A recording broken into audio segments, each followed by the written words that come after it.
afternoon. Welcome everyone and heartiest congratulations to all the graduating students. This is an emotional moment for all of us, and it's also a time when a lot of the people who enabled you to reach here are with us today. So I'm going to do a little bit of what has now become part of Ashoka's Convocation tradition, and I hope graduating students will indulge me. May I ask all the faculty members, if you've ever been in a classroom at Ashoka, can you please stand up and face the audience? Sorry to make you do this, but if you can just stand up and turn around. And I'd like our graduating students to give them a really big hand.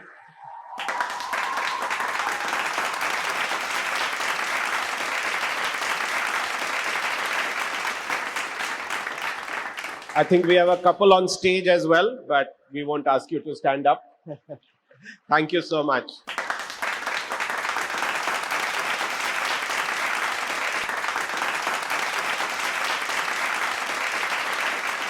If you have any other role working at Ashoka, right from our admissions office to our alumni office, can you please stand up and turn around as well? And let's give our staff and all our administration a big, big hand.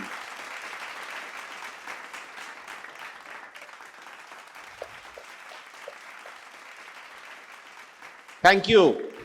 And now, students, may I ask you to get up, please, and turn around? And you know why this is? If you can please applaud your parents, your loved ones, your grandparents, your family, your supporters who are there, thanking them.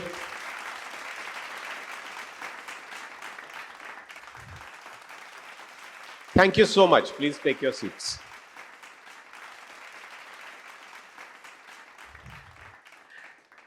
Every year, as in my role as the chair of the board, I get this fun task of introducing our chief guest.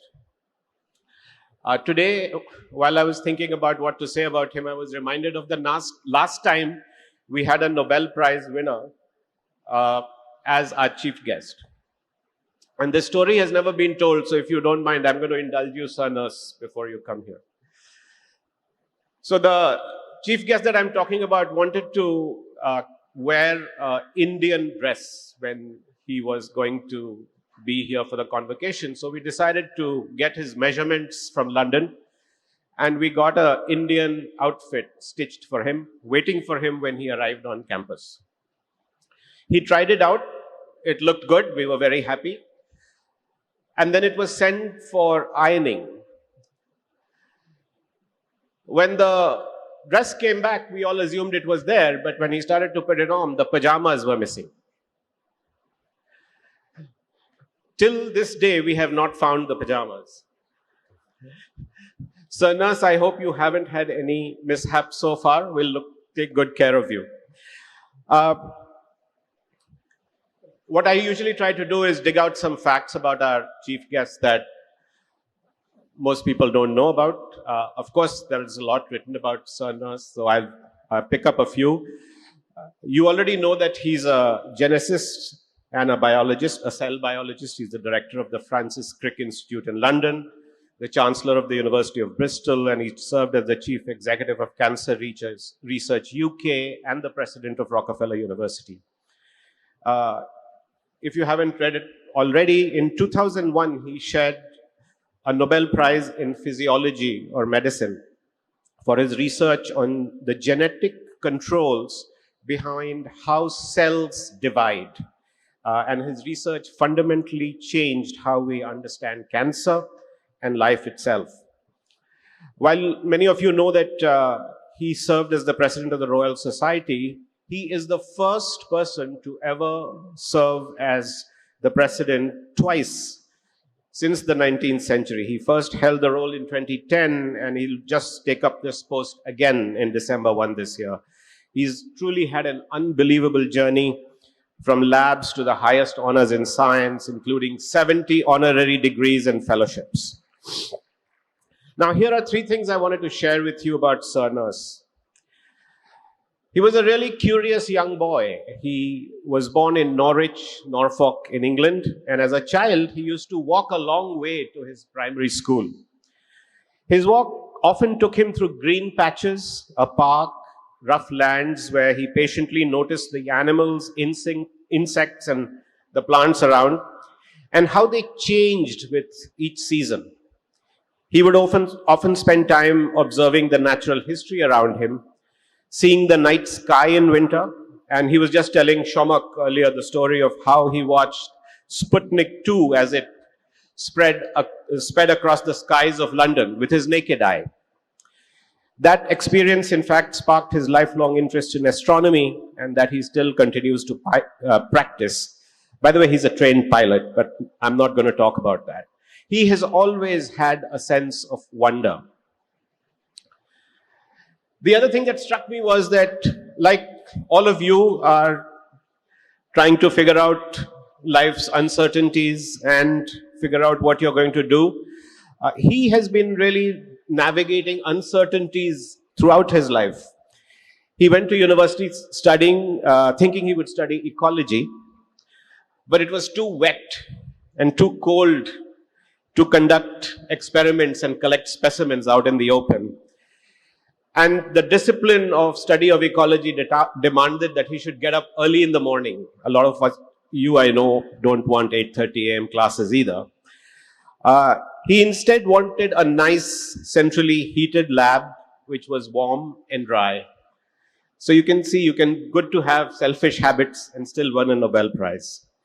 When he later started his PhD, like many students, he found the drudgery and slowness of experiments a complete shock, in his own words. So at his low points, he started considering alternative careers in philosophy or sociology of science. Of course, the learning environment of University of East Anglia, where he did complete his PhD, was very supportive, and ultimately he continued in the subject that he had chosen. Not many of us know, but Sir Paul doesn't actually come from an academic family. He didn't have many books in his house growing up. He used to go to the library a lot. And he has said he was a bit odd in that way. His parents never quite understood what he was into and what he particularly liked doing, but they were always there supporting him, like many of you here today. Which brings me to my last point. It was really his own drive to study, to dream, to be ambitious and desire things that would actually outlive him. He's the only one in the family who stayed on at school after the age of 15. He comes from a working class family where people had to go to work. And he's truly exceptional, a BSc in biological sciences, a PhD in cell biology and biochemistry, and several other postdocs, knighted, won a Nobel Prize. While he was doing his PhD, he sort of knew he wanted to be a researcher. He also wanted to be invested in a higher level of discovery for humankind. And that finally led to the book, What is Life? 5 Ideas in Biology.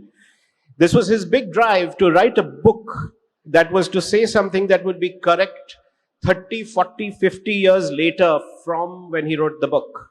It is usually a difficult thing to do in science, where the world keeps constantly changing. He wanted to write a book that his grandchildren and great-grandchildren would read and say, it still makes sense.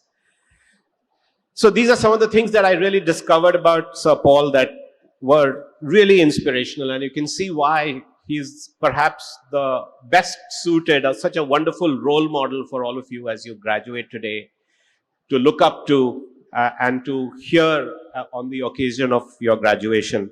Ladies and gentlemen and students, Sir Paul Nurse.